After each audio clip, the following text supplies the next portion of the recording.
Welcome to the Musings of Jessica Marie. Being on code is one of the most important and powerful things a socioeconomic group can do in society.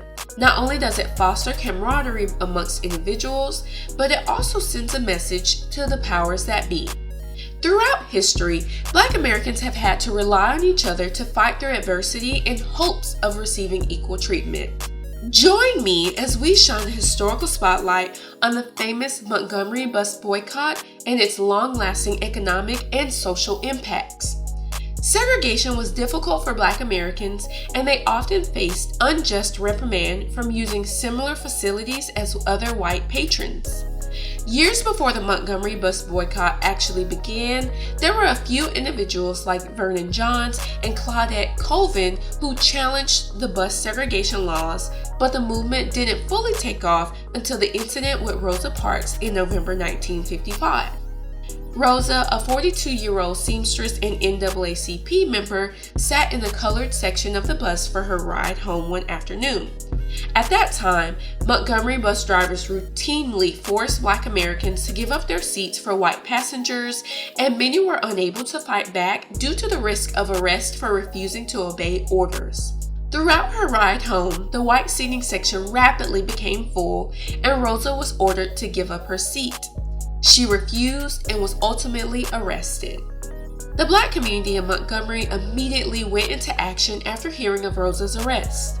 By December 2nd, over 50,000 protest leaflets were spread around town, and local Black leaders formed the Montgomery Improvement Association to begin a boycott and open negotiations with the bus company. At the time, over 70% of the city's bus patrons were Black Americans, signifying a multitude of economic ramifications if the boycott lasted long. The Montgomery Improvement Association established a carpool to help people get from place to place. Over 200 people volunteered their vehicles to assist, and there were 100 pickup stations connecting the city. Donations were collected during gatherings at various Black churches to help fund the carpool.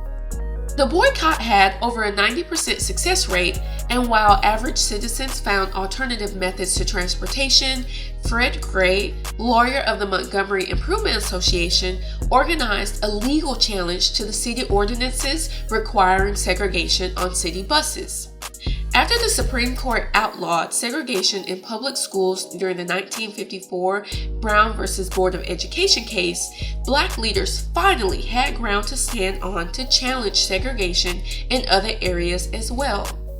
Fred gathered 4 women who had been previously mistreated on the city buses because of their race and argued their 14th Amendment right to equal protection of the law was violated. On June 5, 1956, a 3-judge U.S. District Court ruled 2-1 that segregation on public buses was unconstitutional. The city of Montgomery initially refused to desegregate the public bus lines and appealed the decision to the U.S. Supreme Court, which ruled that Alabama's bus segregation laws were unconstitutional. The Montgomery buses were reluctantly desegregated after November 13, 1956. The boycott lasted for nearly a year. Many supporters walked to work, used the carpool system, or took station wagon rolling taxis donated by local churches. For that entire year, Montgomery city lines were almost empty and lost between $30,000 and $40,000 in bus fares each day during the boycott.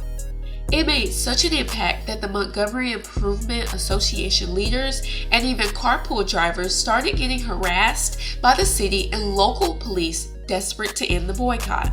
Many Black Americans who supported the movement took pride in standing against the segregation laws, especially after the winning result of the Brown v. Board of Education case.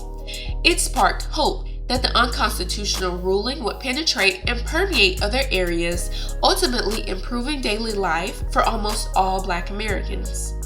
The Montgomery Bus Boycott is one real-life example of just how impactful it is when Black Americans get on code against injustice. Those in the fight might have grown weary from walking multiple miles each day and coordinating carpool pickups, but they understood the importance of continuing on until they got the change they wanted. If you enjoyed this episode, let me know by giving this video a thumbs up, leaving a comment, and subscribing to my channel. I'll see you in the next episode. Signed, Jessica Marie.